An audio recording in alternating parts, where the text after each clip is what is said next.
Welcome to Night School for the Soul. Tonight, we're exploring one of the oldest questions in philosophy. What is happiness? It seems like a simple question. We all want to be happy. We spend our lives chasing it. But when philosophers started asking what happiness actually is, they discovered something surprising. The answer depends entirely on what you think life is for. Let's start with the ancient Greeks, because they were obsessed with this question. The word they used was eudaimonia. It's often translated as happiness, but that's not quite right. Eudaimonia means something closer to flourishing, or living well, or fulfillment. For the Greeks, happiness wasn't just a feeling. It was a way of being. Aristotle had a fascinating take on this. He said happiness is the ultimate goal of human life. Everything else we do for the sake of something else. We work to earn money. We earn money to buy things. We buy things to make ourselves comfortable. But happiness? We pursue happiness for its own sake. It's the end of the chain. But here's where Aristotle gets interesting. He didn't think happiness was about pleasure or feeling good. He thought happiness was about excellence, about becoming the best version of yourself. Aristotle believed humans have a function, just like a knife has a function. A good knife cuts well. A good human lives well. And living well means exercising reason and virtue. It means developing your character, your mind, your abilities. It means doing difficult things and doing them excellently. So for Aristotle, a happy life isn't necessarily an easy life. It's a life of purpose and achievement. A life where you're constantly growing and expressing your highest capacities. The Stoics had a different view. Philosophers like Epicurus, Seneca, and Marcus Aurelius thought happiness came from something else entirely.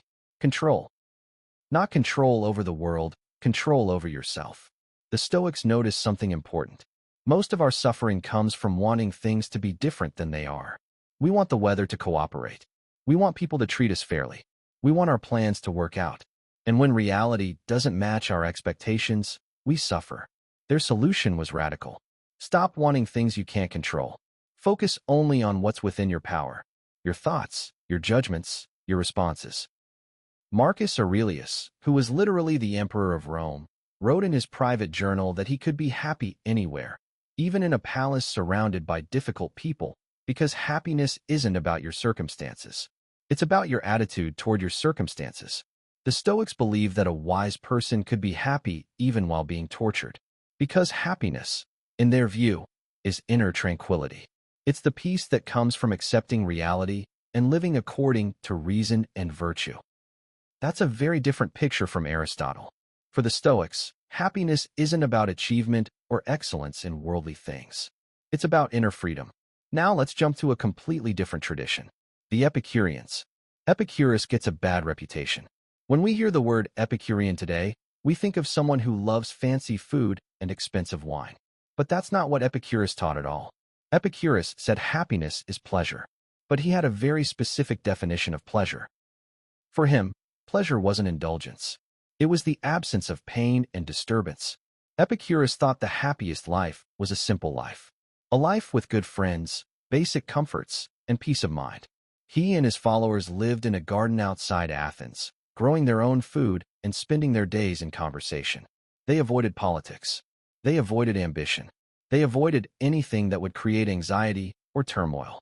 The goal was ataraxia, a word meaning calmness or undisturbedness. For Epicurus, most of what we think we need for happiness, we don't actually need. Wealth, fame, power, these things create more problems than they solve. Real happiness comes from appreciating simple pleasures and living without fear, especially the fear of death.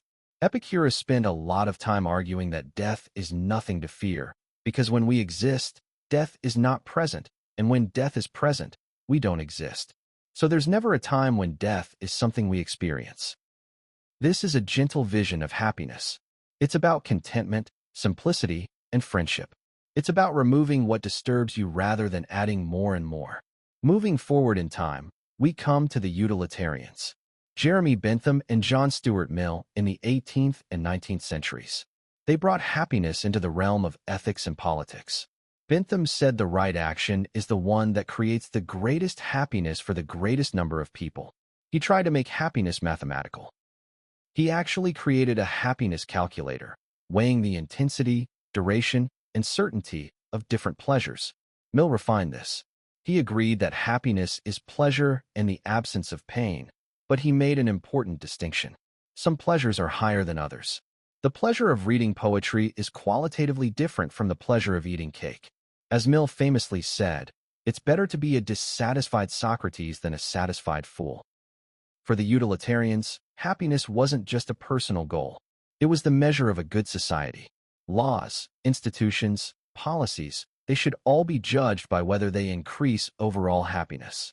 This opened up new questions. Can we really measure happiness? Is it ethical to sacrifice one person's happiness for the greater good? These debates continue today. Let's turn to some Eastern perspectives, because the West doesn't have a monopoly on thinking about happiness. In Buddhism, there's a profound analysis of suffering and its end. The Buddha taught that life is characterized by dukkha, often translated as suffering, but really meaning unsatisfactoriness or dissatisfaction. Why are we unsatisfied? Because we cling. We cling to pleasures that are temporary. We cling to people who will eventually leave or die. We cling to a sense of self that's actually an illusion. Everything changes, and our refusal to accept this causes suffering. The Buddhist path to happiness is about letting go. Through meditation, ethical living, and wisdom, you gradually release your attachments. You see reality as it is, not as you wish it to be. The goal is nirvana, which literally means blowing out or extinguishing. Not extinguishing yourself, but extinguishing craving and ignorance. What remains is peace, compassion, and a deep, unshakable contentment. This is happiness without clinging. Happiness that doesn't depend on getting what you want, because you've transcended wanting itself. In Confucian thought, happiness is tied to harmony. Harmony in relationships, harmony in society, harmony between heaven and earth. Confucius taught that we become fully human through our relationships, through being good children, good parents, good friends, good citizens. Happiness comes from fulfilling your roles with integrity and contributing to social harmony. There's a beautiful idea in Confucianism that personal cultivation and social order are connected. When you work on yourself, developing virtue and wisdom, you naturally create harmony around you. And that harmony is where happiness resides. Coming back to the West, we should talk about some modern perspectives. Nietzsche rejected most traditional ideas about happiness. He thought the pursuit of happiness was actually a sign of weakness. He mocked the English utilitarians for their focus on comfort and pleasure. For Nietzsche, life isn't about being happy. It's about becoming who you truly are. It's about creating, overcoming, and expressing power in the sense of vitality and self-mastery. Nietzsche would say that a great artist or thinker might suffer tremendously but live a far more meaningful life than someone who's merely comfortable. He valued intensity over tranquility, creation over contentment. This raises an important question. Is happiness the highest good, or is there something more important? Meaning, perhaps? Truth? Beauty? Self-expression? Some philosophers have argued that the pursuit of happiness is actually counterproductive. When you chase happiness directly, it tends to slip away. But when you pursue other things, meaning, connection, growth, happiness comes as a byproduct. In the 20th century, existentialists like Sartre and Camus grappled with happiness in a universe without inherent meaning. Camus compared human existence to Sisyphus pushing a boulder up a hill, only to watch it roll back down, over and over, for eternity. But Camus said we must imagine Sisyphus happy. Why? Because happiness isn't about circumstances. It's about how we respond to them. Even in an absurd universe, we can choose defiance, engagement, and yes, a kind of happiness. Sartre emphasized freedom and authenticity. We're condemned to be free, he said. We have to create our own values and meaning. Happiness, if it exists, comes from living authentically, from making choices that reflect who you truly are rather than conforming to what others expect. Modern psychology has also weighed in. The field of positive psychology, pioneered by researchers like Martin Seligman, tries to study happiness scientifically. They found some interesting things. Happiness seems to have two components. There's hedonic happiness, which is about feeling good, experiencing pleasure. And there's eudaimonic happiness, bringing us back to Aristotle, which is about meaning, purpose, and growth. Research suggests that people who pursue only hedonic happiness often end up less satisfied. While people who pursue meaning and growth, even when it's difficult, tend to be more deeply fulfilled. Studies have also shown that happiness comes more from experiences than possessions, more from relationships than achievements, and more from gratitude and giving than from receiving. So after all this, what is happiness? The truth is there isn't one answer. Different philosophers, different traditions, different eras have understood happiness in different ways. And maybe that's because happiness isn't one thing. Maybe happiness for you is Aristotelian flourishing, becoming excellent at something you care about. Or maybe it's Stoic tranquility, finding peace regardless of circumstances. Maybe it's Epicurean contentment, appreciating simple pleasures with good friends. Maybe it's Buddhist liberation, freedom from craving. Maybe it's creating meaning in an absurd universe. Or maybe happiness isn't even the right question. Maybe what we're really after is a life well lived. And what that means depends on your deepest values. The philosophers don't give us answers as much as they give us maps. Different ways of thinking about what matters. Different visions of the good life. The question isn't which philosopher was right. The question is which vision speaks to you. Which path do you want to walk?